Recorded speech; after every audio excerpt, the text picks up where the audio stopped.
Day 3 of dosa సిరీస్‌లో ఈరోజు మనం అటుకుల సగ్గుబియ్యం దోస చేసుకుంటున్నామనమాట. చాలా టేస్టీగా ఉండిద్ది. ఒకసారి ఎలా చేసుకోవాలో చూడండి. కొంచెం డిఫరెంట్ ప్రాసెస్.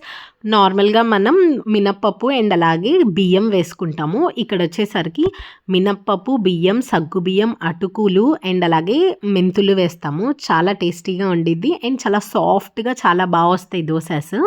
ప్రాసెస్ అయితే స్టార్ట్ చేద్దాం. ఒక బౌల్‌లో 1 కప్ మినపగుండ్లు అలాగే 4 కప్స్ రైస్ తీసుకోవాలి.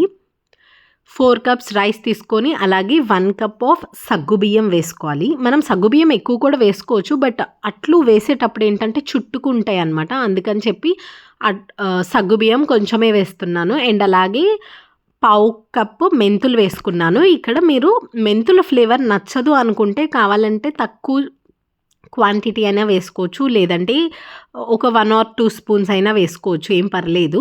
బట్ ఇది వేసుకుంటే ఏంటంటే టేస్ట్ బాగుండిద్ది. అండ్ దోస కూడా మంచి ఎర్రగా వస్తాయన్నమాట. మంచి కలర్ వస్తాయని చెప్పి అండ్ అలాగే హెల్త్ కూడా చాలా మంచిది కాబట్టి ఇవన్నీ నీట్గా వాష్ చేసేసుకొని ఓవర్ నైట్ సోక్ చేయాలి. ఓవర్ నైట్ మనం వీటిని నానపెట్టేసుకొని మార్నింగ్ తీసి మళ్ళీ నీట్గా వాష్ చేసి పక్కన పెట్టుకోవాలి. ఇక్కడ 1 కప్ ఆఫ్ అటుకులు తీసుకొని నీట్గా వాష్ చేసి అలాగే నానపెట్టి పక్కన పెట్టుకుంటున్నాను. ఇది ఒక 10 to 15 మినిట్స్ నానితే సరిపోతుంది. ఇవి కావాలంటే నైట్ కూడా నానపెట్టుకోవచ్చు. జస్ట్ 5 to 10 మినిట్స్ సరిపోతుంది కాబట్టి నేను ఇప్పుడే నానపెట్టేశాను. నైట్ అయితే నానపెట్టలేదండి.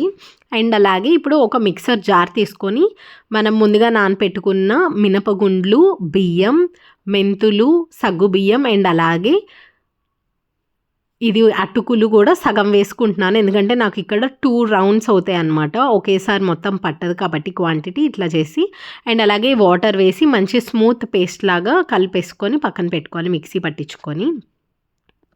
అండ్ అలాగే నెక్స్ట్ రౌండ్ కూడా వేసేసుకొని నేను బాక్స్లో తీసుకొని పక్కన పెడుతున్నాను. ఇది ఫర్మెంట్ అవ్వాలన్నమాట. ఇదేంటంటే ఒక 8 గంటలు మళ్ళీ పక్కన పెట్టేస్తే బాగా ఫర్మెంటేషన్ అయ్యి చాలా బాగుంటాయి, సాఫ్ట్గా వస్తాయి. అండ్ అలాగే హెల్త్ వైజ్ కూడా ఫర్మెంటెడ్ ఫుడ్స్ చాలా మంచిది కాబట్టి ఒకసారి ట్రై చేయండి, బాగుండిద్ది. అండ్ దీంట్లో నెక్స్ట్ డే మార్నింగ్కి మనం ముందుగా ప్రిపేర్ చేసుకున్న బ్యాటర్లో కొంచెం వాటర్, సాల్ట్ వేసేసుకొని నార్మల్ దోశలాగా పోసేసుకోవడమే. నార్మల్ దోశ బ్యాటర్ ఏంటంటే మనం చాలా పల్చగా చేసుకుంటాం కదా దోసాస్.